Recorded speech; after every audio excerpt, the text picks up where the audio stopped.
Shabbat Shalom, everybody. Chag Sameach. It is Hanukkah, the second day. So let's tell the story. Once upon a time, in a galaxy far, far away. No. What happened was, the children of Israel were put into exile. Solomon's temple was destroyed. And Nebuchadnezzar's army of Babylonians carried off the majority of Jewish people into exile into Babylon. Now, a hunk of Jewish people also went to Egypt.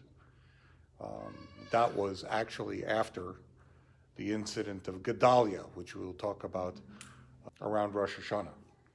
But the remainder, some 90%, went to Babylon. And there we endured the Babylonian exile for about 70 years. And at the end of that time, we came back. Ezra came back, built the temple. Nehemiah led the children of Israel back and restored the walls of Jerusalem. And in that time, the call went out to all of the Jewish people in the world to come back. This is under Persian rule, so the Persia included all of what was Assyria before, and it included Babylon, and it included Persia.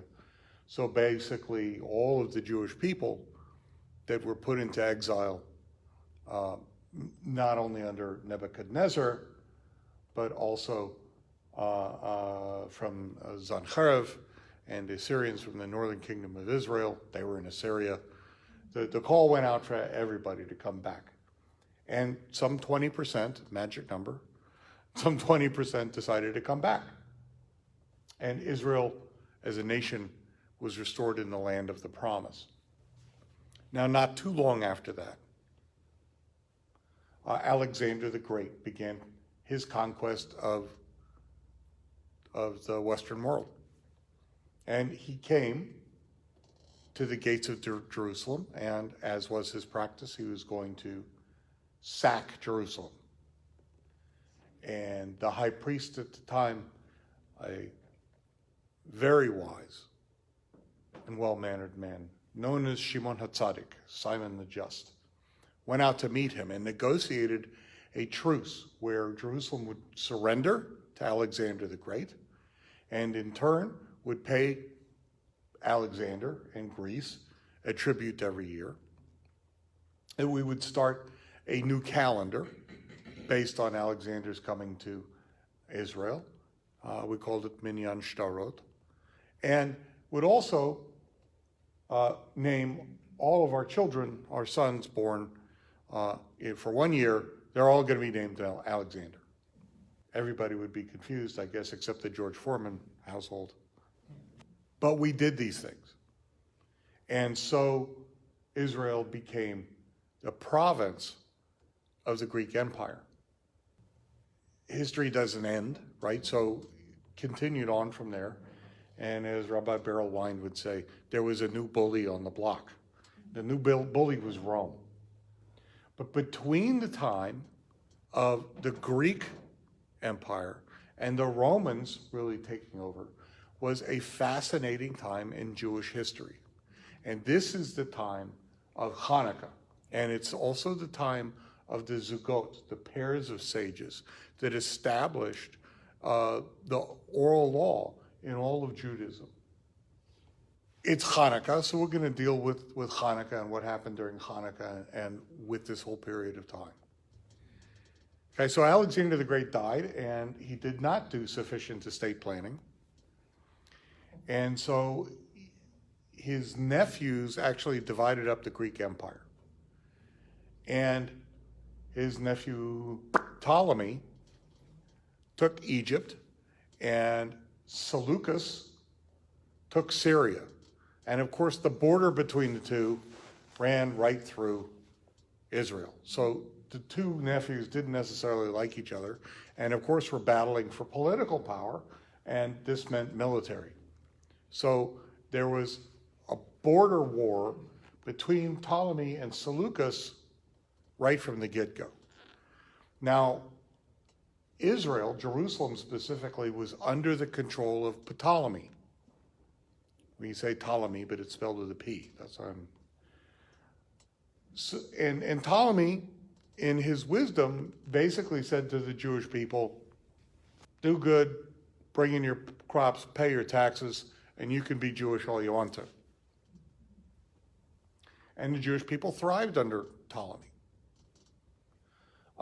So much so that Ptolemy began to show the Jewish people a lot of the positive things about Greece and about the Greek Empire. And they were cultural things, right? Greece had theater and athletics and poetry and art, sculpture, painting. They had these wonderful cultural things that really kind of led us away from Torah a lot. So there was a faction of Jews that said, no, we need to stick with Torah. And there's a faction of Jews that said, we can do some of this. This Greek stuff looks pretty good. And things started to get out of control with the assimilation into Greek culture, to the point where if you wanted to be involved in athletics, you wanted to get into track and field and wrestling and stuff like that, well, the Greeks did this naked. So it very soon became apparent amongst the boys who was Greek and who was a Jew. And this wasn't okay. So if you wanted to assimilate yourself, boys were undergoing surgery to reattach a foreskin. That's how far things got. It was really bad. If that wasn't bad enough, Ptolemy had heard of this thing called the Bible and said, this is great. It really needs to be translated into Greek. And so he set 70 sages to the task of translating the Bible into Greek. And because 70 were working on it, it was called Septuagint, which comes from the Greek word for 70. And they did this. And unfortunately, not only could the Greeks then read the Bible, okay, but even more Greek influence came into Israel and people were speaking more and more Greek. So things were really snowballing. And it was at this time that Seleucus went to real war with Ptolemy and actually conquered Israel, Jerusalem, Israel. And so for the first time, Israel was under Seleucid Greek rule as opposed to Ptolemaic Greek rule. In other words, under the influence of the Syrian Greek rather than the Egyptian Greek Empire. So the Syrian Greeks knew that the Jews had a pretty good relationship with the Egyptian Greeks, who were their enemy. So this was not okay. So a gentleman came to rule over Israel, the province, named Antiochus Epiphanes. And Antiochus Epiphanes is the quintessential evil guy in Jewish history. He was terrible. He was the Hitler of back then. He forced the Jewish people to assimilate. He forced them to assimilate. He erected a statue of Zeus in the temple courtyard. He made sure a pig was sacrificed on the holy altar. It was really, really bad. Of this faction that was Torah keeping in Israel, that later became the Pharisees, had been rebelling and fighting against the assimilation faction in Israel, who would later become the Sadducees. And then Seleucus came in and took over. So there was a military presence already, a pseudo-military presence. And so the leader of this pseudo-military organization, his name is Matityahu. And Matityahu had 7 sons, one of which was particularly good at military stuff, and his name is Yehuda, Judah. And so he, and leading his brothers and a whole bunch of people that were following him, were running around Israel and making guerrilla warfare. They were doing small skirmishes here and there, and they were being a real pain in the neck to the Greeks. And so finally, the Seleucid Greeks called in an army to suppress the rebellion going on amongst the Jewish people. And Judah the Maccabee went out to meet this army on the plains of Ayalon, which is, if you've flown into Tel Aviv, if you're going up to Jerusalem, you get to this big plain, that's the plains of Ayalon. By the hand of God, Judah the Maccabee defeated the Greek army. Now, you have to understand, the Greek army was the most powerful army, the most sophisticated army the world had ever seen. Alexander the Great had formed this army. Tactically, they had tactics nobody had ever seen before that could not be defeated. They had the phalanx. They were the most sophisticated, and yet Judah managed to win. It was a miracle by the hand of God. And so Judah, and Mattathiyahu and his sons, they were all Kohanes, they're all priests. And Judah went to Jerusalem and took Jerusalem from the Greeks. And when he got to Jerusalem, and he got to the Holy Temple, it had been desecrated. So they had to clean up the temple. And they had to make things again and get the temple sacrifices and rituals back in going. There were cloths to be made, and there were fire pans and such that had to be resmelted because they were desecrated. And among these problems is that the sacred oil that was made to light the menorah, the seven-branched menorah that was inside the Heichal, inside the tent of meeting, there was only 1 day's worth of oil left. And so they lit the lamp, and miraculously, this 1 day of oil lasted for 8 days, which was the amount of time necessary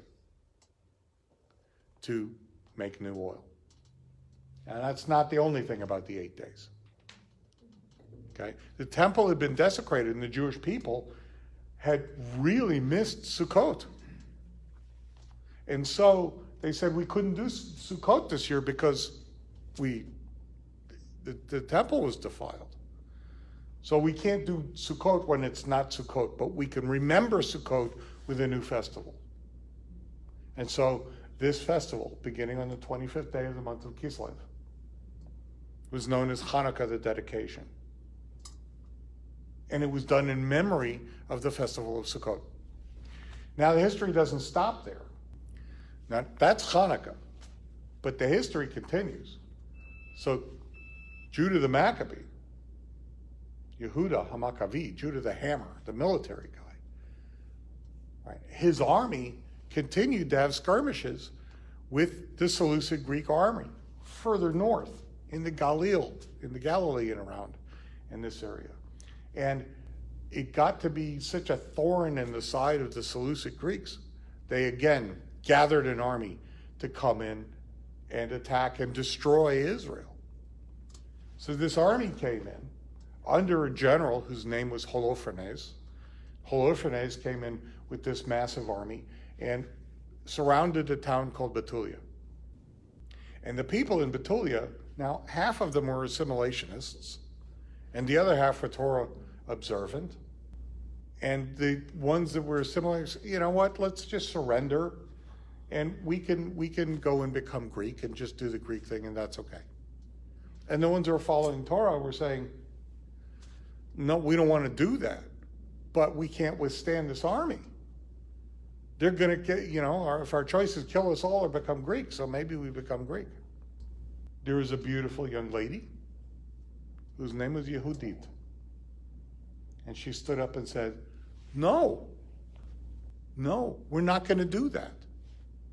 Don't you guys have faith in God, that God will deliver us? So she went out from Betulia, from the sieged city, and into the encampment of the army of Holofernes. And she was a beautiful young lady. And so over a period of time, she became a favorite of Holofernes himself. Until finally, Holofernes invited her into his tent. And I can leave it to your imagination what that meant. But I'm sure Holofernes knew exactly what he meant. So she went into Holofernes' tent and plied him with food and drink, and he finally drank enough that he passed out. And what did Yehudit do? She cut off his head. She snuck out of the tent and out of the encampment with Holofernes' head. She got back into the city and went to the leaders of the city and said, "Look what I got." And so they went to the walls of the city and they showed Holofernes' head. And the army got completely dispirited and broke apart and ran away.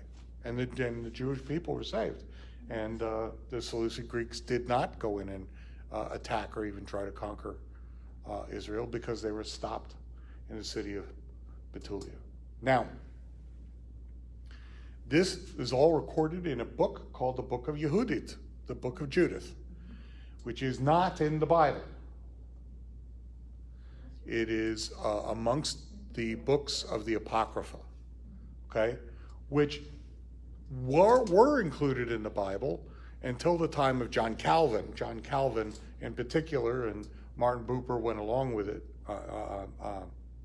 Not Martin Buber, Martin Luther. One of those guys. Martin Luther went along with it. So the apocryphal books were taken out of the Bible. But if you want to read the Book of Yehudit, all you need is a Catholic Bible, and it's in there.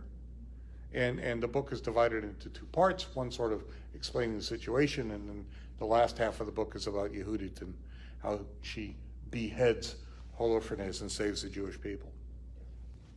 The book is pseudo-history, historical anachronisms with it, like the Seleucid Greeks tend to be called Nebuchadnezzar, and but it's Midrash. So the idea is, look what happened generally, and let's look at the point. Let's look at the principle of the thing. And that's kind of what I wanted to get to today. There's a lot of similarities between Yehuda the Maccabee and Yehudit. Now, Yehudit, a girl saving the Jewish people, this is not unheard of. This is a fairly common theme. Let's think about the Bible. Now, we've got Esther. Here's this girl that saved the Jewish people. We've got Devorah and Yael. I mean, Yael used a tent peg rather than a sword, but still, when you have a tent peg and you're a general and you get the point, it's not a lot of fight. It's the same thing. So Jewish people being saved by a beautiful young lady this is a fairly common theme. So it's not unusual. But look at Judah the Maccabee, or all of the Maccabees, all of the sons of Mattityahu. They were all killed except for one in the wars. Right, the one, Shimon Chashmon, Shimon the Hasmonean, became the leader of the Jewish people.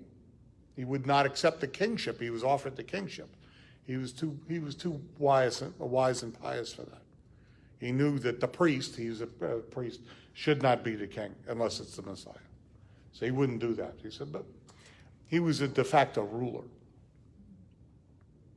But all of them saw that there was a huge problem with Israel, both externally with the Seleucid Greeks and internally with the people that were assimilating into the pop culture.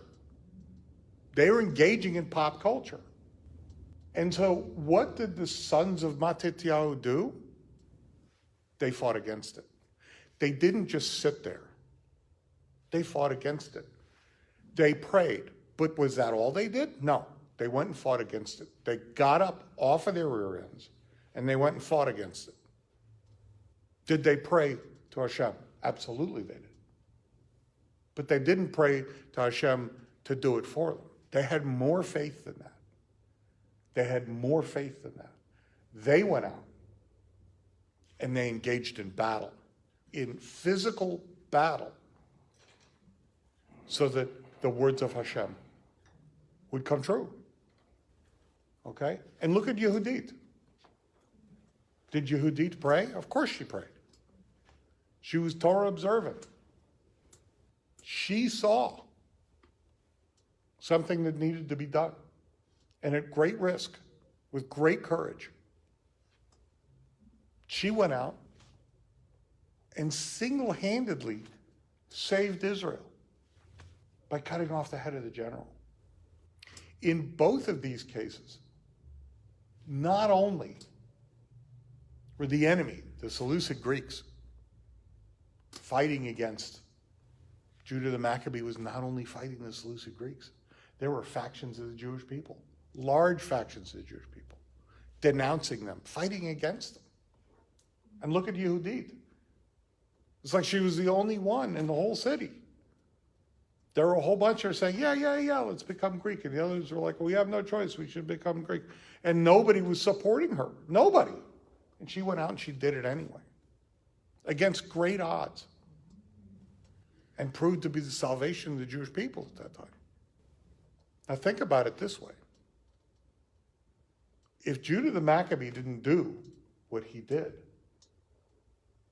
if Yehudit didn't do what she did, would Messiah have come?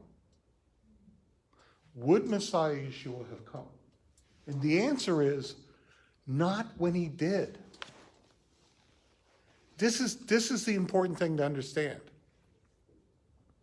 If the Seleucid Greeks had taken over Jerusalem and kept it, eventually destroyed the temple, Messiah would not have come then. There would have been no temple for him to come to. The conditions would not have been right for Yeshua to be here. Would he have come? Yes, but not then. It would have been at a time and a place of Hashem's choosing, which wouldn't have been when it was. All because of Yehudit and Yehudah. Look at what this tells us. This tells us something phenomenal. These two people affected the time of the coming of Messiah. If Yehudit had not done what she did, if she had not killed Holofernes, if Judah the Maccabee had not reconquered the temple and cleansed the temple and established the Jewish people in the temple, when the Romans came in, they wouldn't have reestablished the temple. The temple wouldn't have been reestablished. Yeshua would not have come then. Yeshua might not have come yet. All because not of prayer, but because of the actions of the faithful. It's all about trusting faithfulness. It's all about having faith in Hashem and acting on it. And acting on it. And when you get right down to it, it's all about Torah. Defend Torah. Observe Torah. Protect Torah. Shomer. To guard or protect or practice. Kind of all means the same thing. Shomeret Shabbat. Right? So the Shabbat is an analogy, if you will, for all of Torah. And so here it is, Hanukkah. And we're celebrating the dedication of the temple. And the Torah portion is talking about the dedication of the tabernacle of the Mishkan. And the Haftorah portion is Zechariah's vision of the dedication of Ezra's temple. And all of these things we have, pointing us to historical facts of the actions of people that love Hashem. The actions of people that love Hashem. If they didn't act, Yeshua would not have come. Not then. Come another time, but not then. For us, it's the same thing. If we act, as Peter said in his second letter in the 3rd chapter, if we live godly and holy lives, we hasten the day of Hashem. We hasten Yeshua's return. If we don't, we don't. I'm not saying Yeshua wouldn't have come without Judah the Maccabee or Yehudit. He would have, but not then. It would have been later. And today, will Yeshua return? Absolutely. But we are in a relationship with Hashem, and we can affect this, just like Yehudit and Yehudah did. So during this festival of dedication, where we rededicate ourselves to Hashem and Yeshua and the Torah, remember, don't just sit there, do something. It's not about sitting and listening to a message, although you should sit and listen to I give pretty good messages. You should sit and listen. But when you're done listening, do something. Internalize it. Make it part of you. Make it part of your life. Let the light of Messiah shine through you.